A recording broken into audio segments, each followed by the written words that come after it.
this is Callista, also known as Magical Girl Me. I'm making a video today because I have received a couple of inquiries about the doll that sits on my shelf in my videos.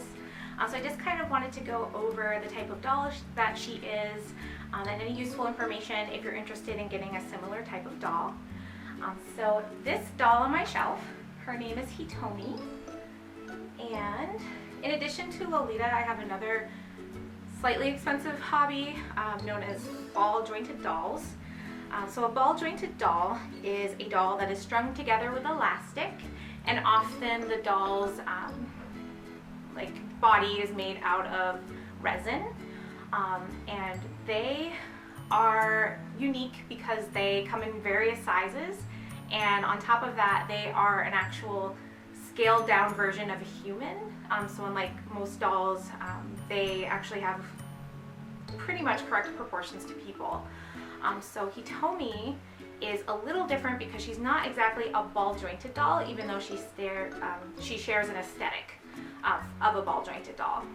Hitomi is made out of vinyl instead of resin, and she isn't strung together by elastic like a ball jointed doll. She's actually, she has an internal skeleton and a peg system, and she is from the company known as Obitsu. Obitsu is a plastic manufacturing company in Japan. They make models and figurines, and in addition to those things, they also make dolls. So the common sizes for a ball jointed doll are typically the scale of, starts typically at 1/6, which is known as a USD, a 1/4 scale, which is known as an MSD, and a 1/3 scale, which is a SD.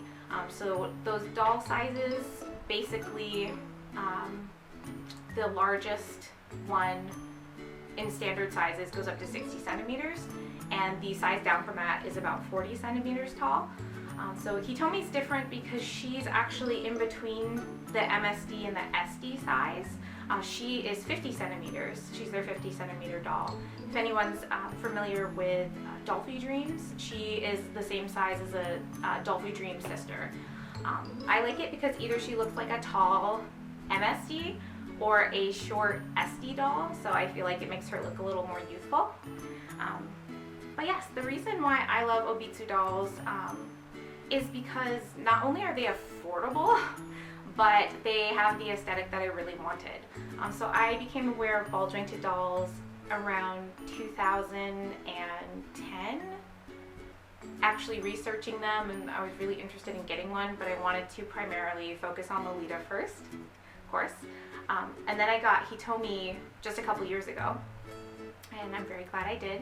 I wanted a ball jointed doll that was not made of resin for my first doll, only because resin yellows over time, and I have a very difficult time having things that age, which is completely fine for other people. I love a lot of dolls that are made of resin.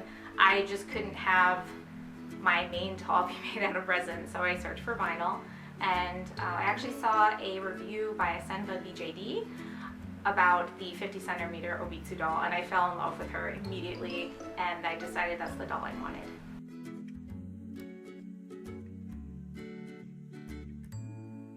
So similarly to a ball jointed doll, a Obitsu doll has obviously the head and her full body, but the construction is different, and the thing I really liked about Obitsu's was the aesthetic. I wanted a doll that could have more realistic features, but still aspects of that are a bit exaggerated. So I finally figured out a way to describe the type of doll I prefer. Basically, I want my dolls to look like Square Enix characters, so I definitely want them to have, have some flexibility with the hair and whatnot, and the eyes, to make them more expressive and beautiful. But I really love the nose, and that was something about Obitsu that I loved, was I could get either an anime nose or just a regular nose, which is what I wanted. So when I saw this head sculpt, I was totally hooked. So I actually have two types of Obitsu dolls. I have Hitomi, which is the 50 centimeter doll, and I have the smallest that Obitsu makes. So Obitsu dolls go up to from 11 centimeters up to 65 centimeters, even though they discontinued the 65, so now I think it's just 60. So Hitomi has her own doll because she's not spoiled enough. This is Mariela, and Mariela is an 11 centimeter Obitsu. She's the perfect size, so when in comparison to Hitomi, she looks like an SD doll for Hitomi. So I have two of them and I absolutely love them. They both have the same attributes, so they're fully customizable. When I first purchased Hitomi, she had just the basic body and the aspects that go with that, but I got to customize everything to really make her into a character.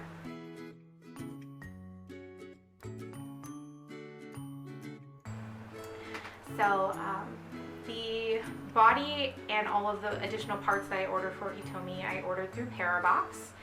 If you're in the United States, they do have a supplier called the Junky spot, where you can purchase Obitsu dolls and all types of ball jointed dolls and accessories and everything you need.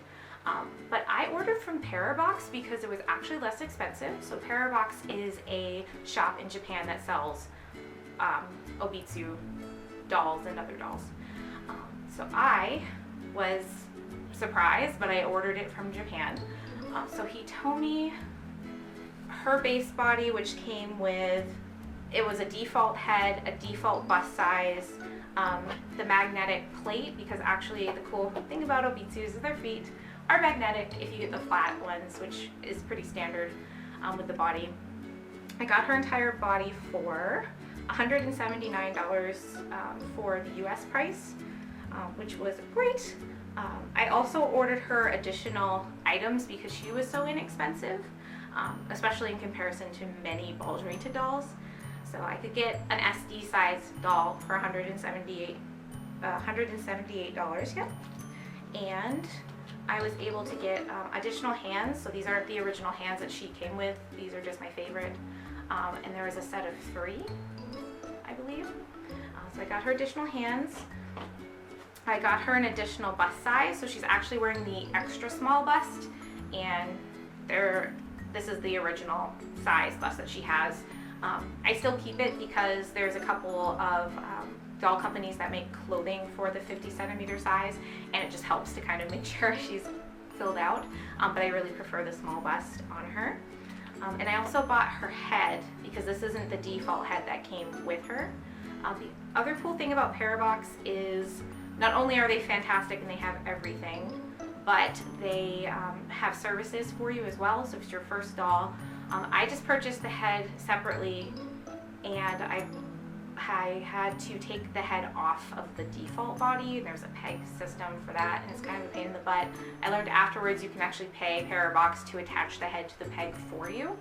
So once I got her head to the peg, I haven't removed it from the peg. It's just going to stay that way. It's a lot easier. You can buy a doll that's completely done. So it already has a face up, it already has an outfit, it already has hair and eyes and everything like that. But I really wanted to customize her.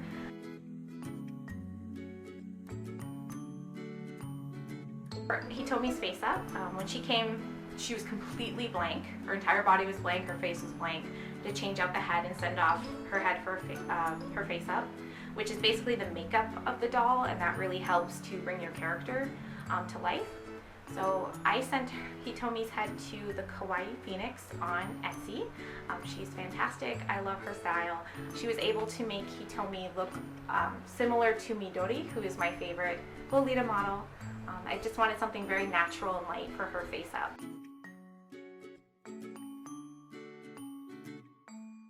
So I definitely had a doll I could customize, which was really great, especially for your first doll. Also, changing out the parts is not complicated at all. You really just need a hairdryer, so I can just easily remove whichever piece I want to change out. Another neat thing about Obitsus is because they are so customizable and they're made of vinyl, they're very inexpensive. So I had to replace Hitomi's there's like a peg that secures the feet. was totally my bad. I damaged it, but I could replace that part for so inexpensively. It was under $10 to replace the part, which is always nice. So it gives you some options. You can customize them. They're easy to change. They're made of vinyl, so you don't have to worry about them yellowing as noticeably. All plastic will yellow over time, but it's definitely not as obvious. I don't have to worry about taking her outside or anything like that. Also the nice part is that because the parts are so inexpensive, if you damage something, easy to replace, and you can do really unique things. So I'm actually planning on ordering the same head, the Angela head for Hitomi, and doing a completely different face up for her, so she can have multiple face ups for different outfits, since she, like myself, is a Lolita. So it would be very nice to have a gothic style and maybe a more OTT sweet makeup style for her. The head's really inexpensive. It was about $20, so I can get multiples and just change them out if I want to give her a new look, which I think is pretty cool.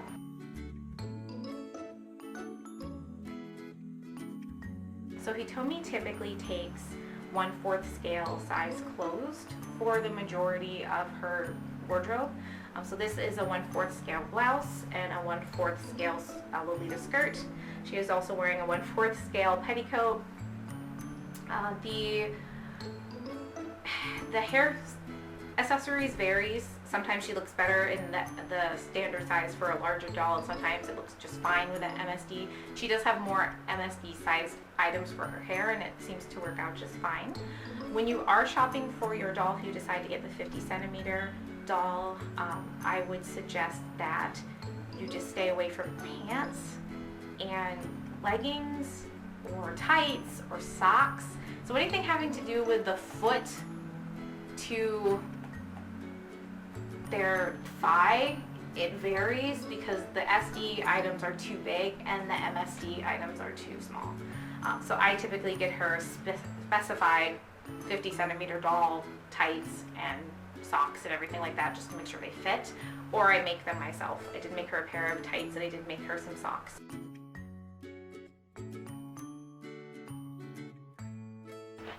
So maintenance for vinyl dolls. Unlike resin, vinyl is a very porous plastic. You have to be very careful with certain things. Because it's porous, it likes to latch on to things. So if you have dark clothes for your doll, or they have a wig that has a dark cap on it, you just have to be careful, because eventually the plastic can start to take in the dye, which is not so fun. There are numerous tutorials on how to fix that and get the dye out, but it's really just easier to avoid it if possible. The cool thing about, I believe I got this for Hitomi on Parabox, they have body socks, and a body sock is a form-fitting, stain preventive item that you can put your dolls in when they have dark clothes.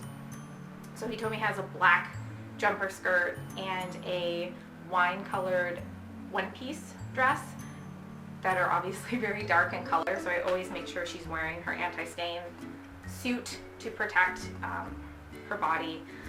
She also has an Alice Lolita coordinate it's just dark enough that I like to put her in that as well. It's really not extremely noticeable, especially if she's wearing wrist cuffs or anything like that. I'd rather she be safe, and since it's like flesh toned, it really doesn't, it's not very obvious. But that's just another way to keep your dolls protected. Also, just like ball jointed dolls, you can clean them with a magic eraser. So just a plain magic eraser. A lot of times if you order items on Taobao or from shops, they'll send you one as a free gift. So you just put a little water on it and just give them a quick rub down to get any dirt or dust or anything like that off of them. And that seems to work pretty well. So that's what I use.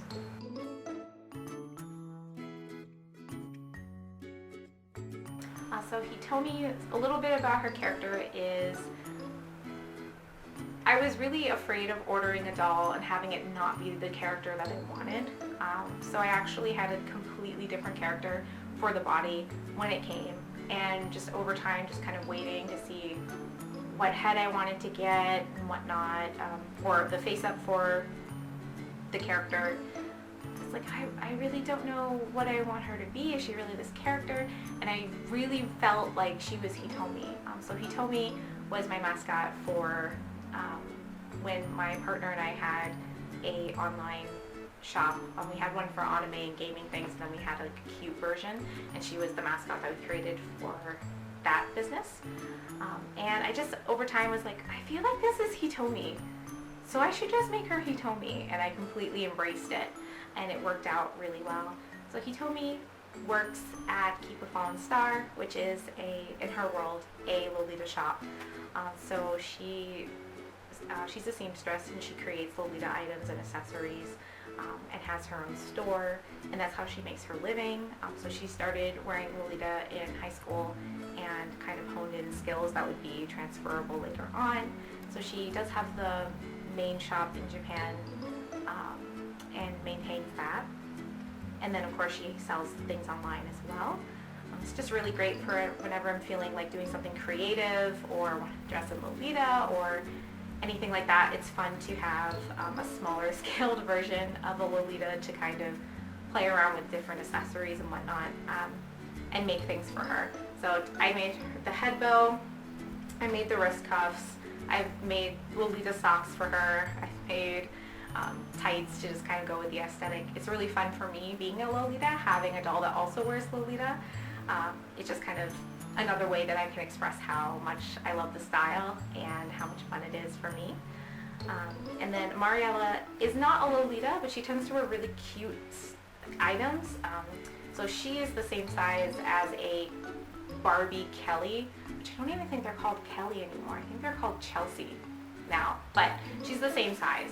So if I come across items on Etsy that happen to be made for that size, like this one, I definitely snag those up. But there's a lot of really cute Kelly size clothes you can buy and lots on eBay for her. She also wears bloomers and a petticoat, so she definitely likes cute things, maybe leaning towards a Lolita. Not all of my doll characters for future purchases are going to be Lolitas, but for the doll that I kind of like to change out clothes for and whatnot, having her as a Lolita is just excellent.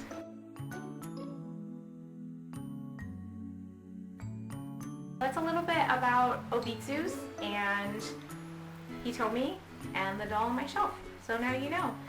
She's usually on the shelf because she's adorable and I like to see her, and it just adds to the cuteness of my essence, I guess, having her around. So that's who that is. If you guys have any questions about Obitsu's or ball jointed dolls or anything, feel free to email me as you have been doing, or you can comment below. I get back to you pretty fast, and I will definitely go ahead and link all of the places that I spoke about for dolls in the description. I also want to draw your attention if you're interested in an Obitsu doll, you're not really sure what size or anything like that. There's a really good reference on Asenva BJD that I will link to.